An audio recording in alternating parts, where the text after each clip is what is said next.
Hello दोस्तों, मैं सुरेंद्र कुमार पटेल आप सभी का आपके अपने YouTube चैनल एसकेपी क्लासेस में स्वागत करता हूं। हम आज से संविदा वर्ग 3 को टारगेट करते हुए साइंस की वीडियो बना रहे हैं। इसमें से जूलॉजी जंतु विज्ञान के बहुत सारे टॉपिक जो हैं जैसे सेल, कोशिका, ब्लड, रक्त परिसंचरण तंत्र और पाचन तंत्र, ये सब आपको इसी चैनल की प्लेलिस्ट में मिल जाएंगे। तंत्रिका तंत्र, ये सब। आज से हम आगे बढ़ते हैं। आज से हम चालू करेंगे बॉटनी या वनस्पति विज्ञान की। और वनस्पति विज्ञान बॉटनी में हम सबसे पहले स्टार्ट करते हैं फोटोसिंथेसिस। हमारी अपन कहानी चालू करेंगे फोटोसिंथेसिस, या जिसे अपन कहते हैं प्रकाश संश्लेषण। ठीक, तो देखिए, प्रकाश संश्लेषण केवल सामान्य प्रकाश संश्लेषण नहीं पढ़ेंगे। यहां पर अपन 11 12 में तो है नहीं फोटोसिंथेसिस, 11th का जो प्रकाश संश्लेषण है एनसीईआरटी में वो पूरा कवर करेंगे। तो ऐसे विद्यार्थी जो पहले मुझसे पढ़ चुके हैं और उनको देख के वीडियो लगता है कि नहीं हम ये पढ़ चुके हैं, तो आप उसको फिर से देखें, क्योंकि इस बार अपन बहुत सारी नई चीज ऐड करेंगे उसमें। शुरुआत वैसी हो सकती है, जरूर आपको लगेगा क्योंकि बेस बनाना पड़ता है, लेकिन उसके बाद अपन बहुत सारी चीज जो है इसमें डिटेल में पढ़ेंगे। ठीक है, तो हम हमारे लेक्चर की शुरुआत करते हैं। सबसे पहले अपन पढ़ते हैं प्रकाश संश्लेषण, फोटोसिंथेसिस। आप सभी प्रकाश संश्लेषण का मतलब जानते हैं, बहुत ज्यादा बताने की जरूरत नहीं है, सबके दिमाग में अब तक आ गया होगा। सूर्य प्रकाश की उपस्थिति में क्लोरोफिल की मदद से पेड़ पौधों का स्वयं के लिए भोजन बनाना प्रकाश संश्लेषण कहलाता है। बस इसी को अपन को विस्तार से पढ़ना है। तो बेसिक से पहले शुरुआत करते हैं। अब यदि अपन बात करें प्रकाश संश्लेषण की, तो मान लीजिए ये एक पेड़ है। बिल्कुल बेसिक से स्टार्ट कर रहे हैं अपन। मान लीजिए ये एक पेड़ है। ये पेड़ की यहां पर हो गई जड़, रूट। इस पेड़ को करना है फोटोसिंथेसिस, प्रकाश संश्लेषण। प्रकाश संश्लेषण की प्रक्रिया करने के लिए इसे सबसे पहले जरूरत होगी पानी की। ये इस पानी को प्राप्त करेगा मिट्टी से, और जो उस कार्य में मदद करेगा वो रहेगी उसकी रूट, या उसे अपन कहते हैं जड़। क्या प्रोसेस है, क्या होगा, सब पढ़ेंगे अपन, पर मैं पहले बेसिक समझा रहा हूं। फिर उसके बाद पेड़ पौधों को प्रकाश संश्लेषण के लिए चाहिए होगी कार्बन डाइऑक्साइड। इस कार्बन डाइऑक्साइड को पेड़ पौधे सीधे वायुमंडल से, एटमॉस्फेयर से पत्ती की मदद से ले लेते हैं। पत्तियों में स्टोमेटा होता है जो इस काम में मदद करता है, अपन सब ये पढ़ेंगे। तो सीधे एटमॉस्फेयर से क्या ले ली, कार्बन डाइऑक्साइड। यदि हम पत्तियों की बात करें तो पत्तियां जो होती हैं इनकी कुछ कोशिकाओं में पाया जाता है क्लोरोफिल, जिसे अपन कहते हैं पर्णहरित क्लोरोफिल। और इस क्लोरोफिल से या पेड़ से टकराता है सूर्य प्रकाश। जैसे ही सूर्य प्रकाश टकराता है, यहां पर प्रक्रिया होती है बहुत सारी, light reaction, dark reaction, photolysis, photosynthesis की प्रोसेस, तो वो सब अपन पढ़ेंगे। जैसे ही यह होता है तो इसमें पाए जाने वाले एंजाइम, क्लोरोफिल में पाए जाने वाले एंजाइम प्रोसेस करते हैं और वो फॉर्मेशन करते हैं C6H12O6, जिसे अपन कहते हैं ग्लूकोज, या आप कह सकते हो भोजन, पेड़ के लिए फूड या भोजन। और इस प्रक्रिया में पेड़ पौधे बनाते हैं कार्बन डाइऑक्साइड, जिसे वो रिलीज करते हैं, जो वापस स्टोमेटा से आ जाती है। जैसे स्टोमेटा से कार्बन डाइऑक्साइड आई थी, वैसे ही कार्बन डाइऑक्साइड वाले जैसे स्टोमेटा है वहीं से ऑक्सीजन बाहर जाती है। तो उस प्रोसेस को अपन समझेंगे।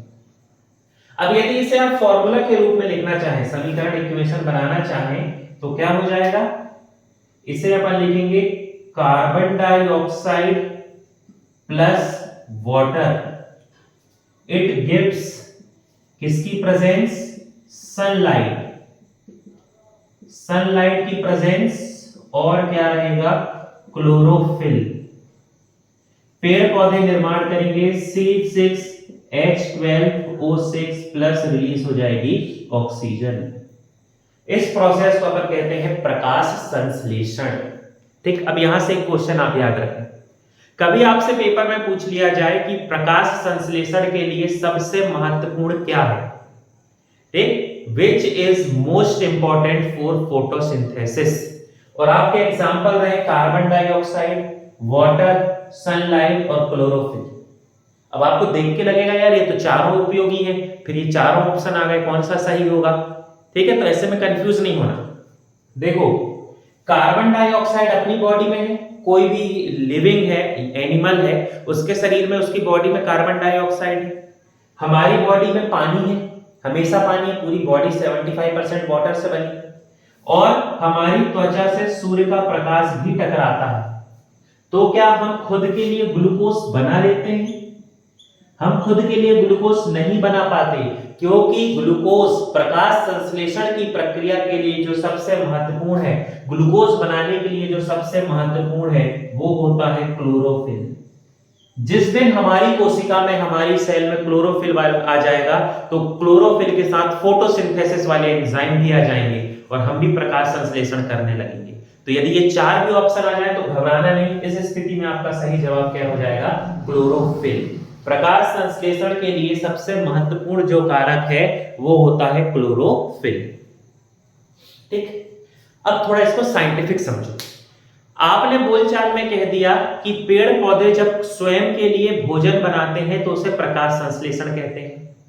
तो भोजन तो अपन भी बनाते हैं।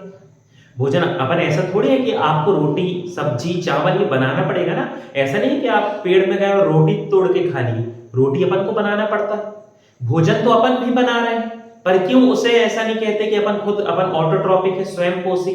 अपन परपोषी में आते हैं, हेट्रोट्रॉपिक में। जबकि पेड़ जो है वो भी खाना बना रहा है और वो स्वयं पोषी में आता है, ऑटोट्रॉपिक में। तो लॉजिक समझना। कार्बन डाइऑक्साइड और वाटर, कार्बन डाइऑक्साइड और वाटर ये दोनों होते हैं इनऑर्गेनिक कंपाउंड। ये दोनों क्या है? ये दोनों होते हैं अकार्बनिक यौगिक, इनऑर्गेनिक कंपाउंड।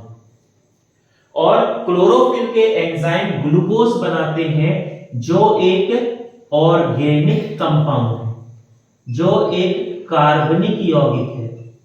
तो क्लोरोफिल के पास यह क्षमता है कि वो अकार्बनिक को इनऑर्गेनिक या अकार्बनिक को ऑर्गेनिक, कार्बनिक में बदल सकता है, जिसे हम कहते हैं प्रकाश संश्लेषण। और हम जो खाना खाते हैं, अपन ऑर्गेनिक को ही ऑर्गेनिक में बदलते हैं, अपन कार्बनिक को कार्बनिक में बदलते हैं। जैसे अपन चावल खा रहे हैं, अपन ने खेत में गेहूं लाया, तो उस गेहूं में स्टार्च है, उस स्टार्च से अपन रोटी खा रहे हैं। ठीक, गेहूं खा रहे हैं मतलब स्टार्च जा रहा है। ठीक, फिर अपन जब चावल लेकर आए, धान लेकर आए, तो उसमें स्टार्च ऑलरेडी है। तो अपन ऑर्गेनिक को ही ऑर्गेनिक बना रहे हैं, अपना स्वाद अच्छा करने को। इसे हल्दी, मिर्ची, नमक डाल दिए, उबाल दिए, तल दिए, भूंज दिए, वो बात की बात है। लेकिन अपन ऑर्गेनिक को ऑर्गेनिक में बदल रहे हैं। लेकिन पेड़ पौधे इनऑर्गेनिक को, अकार्बनिक को कार्बनिक में बदलते हैं। इसी प्रक्रिया को, इसी प्रोसेस को साइंस के टर्म में अपन कहते हैं फोटोसिंथेसिस। ठीक, जब तक आप ये 10th तक हो, 10th भी नहीं कहूंगा मैं, 9th तक हो, 8th 9th तक हो, तो आप बोल सकते हो ये वाला आंसर, बिल्कुल सरल सा। लेकिन अब आप जब पढ़ रहे हो, आप साइंस के बैकग्राउंड से हो, साइंस के स्टूडेंट हो, तो आपको ये डेफिनेशन याद रखना है। सूर्य प्रकाश की उपस्थिति में क्लोरोफिल की मदद से अकार्बनिक यौगिक को पेड़ पौधे कार्बनिक यौगिक में बदल देते हैं, जिस प्रक्रिया को प्रकाश संश्लेषण कहा जाता है।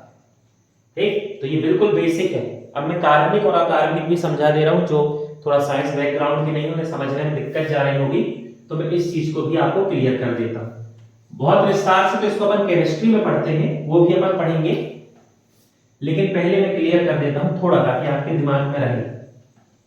क्योंकि बहुत सारे लोगों को ऑक्सीजन, कार्बन डाइऑक्साइड को लेकर कंफ्यूजन आ रहा होगा दिमाग में। ठीक, तो देखिए, यदि अपन बात करें कंपाउंड या यौगिक की, तो जब दो या दो से अधिक पदार्थों को निश्चित अनुपात में मिला दिया जाता है, तो वो कहलाते हैं यौगिक। फिक्स रेशियो में या डिफाइंड रेशियो में, डेफिनेट प्रपोजन में जब हम सब्सटेंस को मिला देते हैं, तो वो कहलाता है कंपाउंड, उसे अपन कहते हैं यौगिक। अब ये जो कंपाउंड या यौगिक है, ये दो होते हैं। एक होता है इनऑर्गेनिक, या जिसे अपन हिंदी में कहते हैं अकार्बनिक यौगिक। और दूसरा प्रकार होता है ऑर्गेनिक कंपाउंड, या जिसे अपन कहते हैं कार्बनिक यौगिक। ठीक, तो अब इसकी पहचान करने का तरीका सीखें। ऐसे कोई भी यौगिक जिसमें कार्बन का परमाणु नहीं है, कार्बन का एटम या परमाणु नहीं है, वो सभी क्या कहलाते हैं? अकार्बनिक यौगिक। सबसे बड़ा फिल्टर। दूसरा, यदि मान लो कार्बन है, कोई बात नहीं, लेकिन यदि कार्बन और हाइड्रोजन के बीच कोई बॉन्ड या बंध नहीं है, ठीक, मतलब कार्बन अकेला, उसके साथ हाइड्रोजन नहीं है, तो भी वो क्या कहलाता है? अकार्बनिक यौगिक। और कार्बनिक यौगिक की क्या शर्त होगी? यहीं से आप दिमाग लगा सकते हैं। इसका मुख्य परमाणु, जो मेन एटम है, वो क्या होगा? कार्बन। लेकिन केवल इतने से काम नहीं चलेगा, दूसरी शर्त भी होना चाहिए। हमेशा कार्बन हाइड्रोजन के बीच बॉन्ड या बंध होना चाहिए। जब ये दोनों शर्त को पूरा किया जाएगा, तब उसे अपन कहेंगे कार्बनिक यौगिक। जैसे एग्जांपल समझो, कार्बन डाइऑक्साइड। अब आप बहुत सारे लोगों के दिमाग में आ रहा होगा, कार्बन डाइऑक्साइड में तो कार्बन है, तो ये कार्बनिक यौगिक होगा। लेकिन नहीं, इसमें कार्बन हाइड्रोजन के बीच बॉन्ड कहां है? कार्बन तो है पर हाइड्रोजन नहीं है, इसलिए ये क्या हो जाएगा? अकार्बनिक। उसी की जगह यदि अपन बात करें मीथेन की, CH4, इसमें ऑक्सीजन नहीं है, लेकिन ये कार्बनिक यौगिक है, क्योंकि कार्बन हाइड्रोजन के बीच यहां पर क्या बन रहा है? बॉन्ड। तो C6H12O6, जिसे अपन कहते हैं ग्लूकोज, तो ग्लूकोज में क्या है? कार्बन भी है और कार्बन और हाइड्रोजन बॉन्ड भी है, मतलब ग्लूकोज एक प्रकार का क्या है? कार्बनिक यौगिक। जबकि पानी और कार्बन डाइऑक्साइड क्या थे? अकार्बनिक यौगिक। तो अकार्बनिक यौगिक का कार्बनिक यौगिक में बदल जाना ही कहलाता है प्रकाश संश्लेषण, है ना। ये 2 पॉइंट आप याद रख लो, काम चल जाएगा। बाकी केमिस्ट्री में डिटेल पढ़ते हुए एक अलग चीज है, पर इससे आपका हमेशा काम चलेगा। यदि कार्बन हाइड्रोजन बॉन्ड है तो वो कार्बनिक यौगिक है, कार्बन हाइड्रोजन बॉन्ड नहीं है तो वो कार्बनिक यौगिक नहीं। ठीक, चलिए अब आगे बढ़ते हैं। अब अपन इसी केमिकल रिएक्शन में क्या कैसी प्रोसेस होती है इनको समझते हैं। ठीक, सिंपल है। थोड़ा इसको अपन धीरे धीरे, पहले बिल्कुल बेसिक पढ़ेंगे, उसके बाद धीरे धीरे इसकी जो डिफिकल्टी लेवल है उस पर अपन चलते जाएंगे।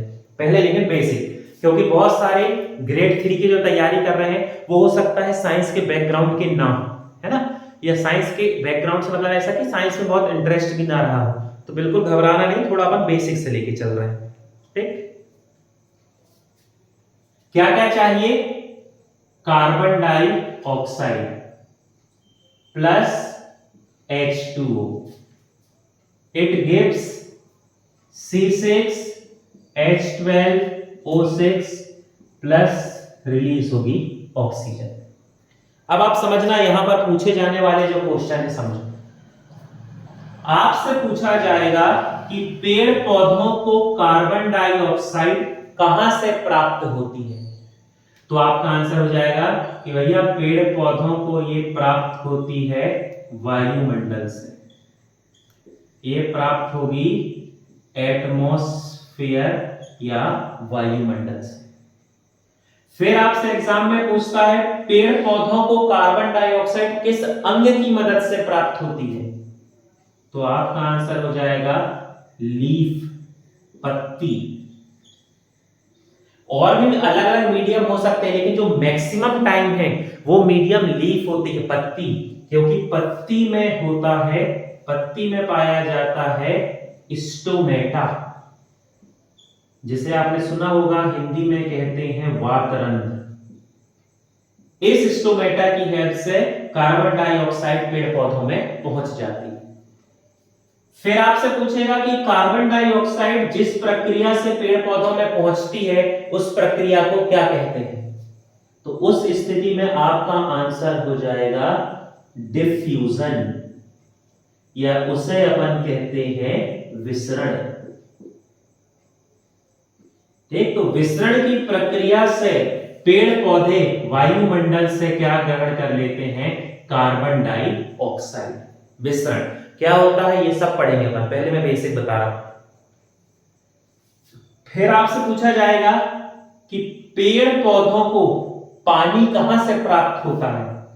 तो आपका आंसर हो जाएगा मृदा, मिट्टी से, सॉइल से। फिर पूछेगा किस अंग की मदद से प्राप्त होता है। तो आपका आंसर हो जाएगा जड़, रूट या जड़। ठीक, जड़ का एक हिस्सा होता है जिसे कहते हैं रूट हेयर, हिंदी में इसे कहा जाता है मूल रोम। ठीक, मूल रोम का एहसास आप ऐसे करेंगे, आप जब कभी छोटे पेड़ को उखाड़ते होंगे ना, तो जब उस पेड़ को आप उखाड़ना तो देखना, जब उसको उखाड़ते हो तो चट चट चट चट ऐसे टूटने की आवाज आती है। तो जब अपन उखाड़ते तो जड़ तो अपने पास आ गई, लेकिन टूटने की आवाज किसकी आ रही थी। तो बहुत पतले एक कोशिकीय यूनिसेलुलर स्ट्रक्चर होते हैं जिनको अपन कहते हैं रूट हेयर। ये रूट हेयर जो होते हैं ये पानी को ग्रहण करने में मदद करते हैं, और वह प्रक्रिया जिससे पेड़ पौधों में पानी पहुंचता है उसे कहते हैं ऑस्मोसिस, या उस प्रक्रिया को कहा जाता है परासरण। ये भी क्या होता है पढ़ेंगे, बिल्कुल नहीं घबराना। कार्बन डाइऑक्साइड पहुंचती है विसरण से, पानी पेड़ पौधों में पहुंचता है परासरण से, ऑस्मोसिस से। ठीक, फिर आपसे क्वेश्चन पूछेगा कि जब पेड़ पौधे ग्लूकोज बनाते हैं तो उस ग्लूकोज को बनाने के लिए कार्बन कहां से प्राप्त होती है। या कभी कभी पूछता है कि जब प्रकाश संश्लेषण की प्रक्रिया होती है तो पेड़ पौधे ऑक्सीजन रिलीज कैसे करते हैं। ठीक, समझिए, आप यहां लॉजिक लगा सकते हो। ग्लूकोज बनाना है पेड़ पौधों को तो ग्लूकोज एक ही जगह है, सिर्फ ग्लूकोज बनाने के लिए कार्बन लगेगा, और कार्बन एक ही जगह है, कार्बन डाइऑक्साइड में, यहां तो है नहीं। तो सीधी सी बात है, पेड़ पौधों को ग्लूकोज बनाने के लिए कार्बन कहां से प्राप्त होता है। तो आपका आंसर हो जाएगा कार्बन डाइऑक्साइड। अब आपसे पूछेगा कि ये किस प्रक्रिया से होता है, तो उस स्थिति में आपका आंसर हो जाएगा रिडक्शन, या जिसे अपन कहते हैं अपचयन। पेड़ पौधों में कार्बन डाइऑक्साइड के अपचयन से ग्लूकोज का निर्माण होता है। पढ़ेंगे कैसे, एक एक शब्द को पढ़ेंगे, अभी मैं बिल्कुल बेसिक बता रहा हूं। फिर अब यहां थोड़ा सा आपको कंफ्यूजन हो सकता है, क्योंकि ऑक्सीजन दोनों के पास है, इसके पास भी ऑक्सीजन है और इसके पास भी ऑक्सीजन है। तो पेड़ पौधे जब प्रकाश संश्लेषण करके ऑक्सीजन मुक्त करते हैं, रिलीज करते हैं, तो वो ऑक्सीजन उन्हें प्राप्त होती है जल से, और वह प्रक्रिया जिससे पेड़ पौधों को ऑक्सीजन जल से प्राप्त होती है उसे कहते हैं ऑक्सीडेशन, या उस प्रक्रिया को कहा जाता है ऑक्सीकरण। ठीक, बिल्कुल बेसिक यदि आपको पढ़ना है तो आपका ये 4 से ही काम चल जाएगा, लेकिन सिलेबस जैसा आपका दिया हुआ है थोड़ा एडवांस है, तो थोड़ा एडवांस लेकर चलेंगे। पेड़ पौधों को कार्बन डाइऑक्साइड वायुमंडल से पत्ती की मदद से प्राप्त होती है विसरण की विधि से। पेड़ पौधों को पानी प्राप्त होता है मिट्टी से, जड़ की मदद से, परासरण की विधि से। पेड़ पौधों में ग्लूकोज बनाने के लिए कार्बन प्राप्त होगी कार्बन डाइऑक्साइड से, अपचयन की विधि से। पेड़ पौधे प्रकाश संश्लेषण में जो ऑक्सीजन मुक्त करते हैं, रिलीज करते हैं, वो ऑक्सीजन जल से प्राप्त होती है ऑक्सीकरण की प्रक्रिया से। तो ये चारों जो प्रक्रियाएं हैं, इन प्रक्रियाओं को अपन डिटेल से पढ़ेंगे। हर एक चीज को अपन डिटेल से कवर करते जाएंगे, धीरे धीरे बिल्कुल बेसिक से एडवांस तक का अपन पढ़ते जाएंगे, ताकि आपको किसी भी प्रकार की दिक्कत ना हो। आप चैनल से जुड़े, वीडियो को देखें, आपको लगता है कि कोई सुझाव है, कोई सजेशन की कुछ चीज सुधार करें, कुछ चीज को जल्दी पढ़ाएं, किसी को स्लो, तो आप जरूर कमेंट बॉक्स में लिख सकते हैं। पुराने स्टूडेंट के पास तो नंबर भी होगा तो व्हाट्सएप करके आप वो बता सकते हैं। इसी प्रकार की वीडियो के लिए हमारे चैनल से आप जुड़े रहें। चैनल से जुड़ने के लिए बहुत बहुत धन्यवाद।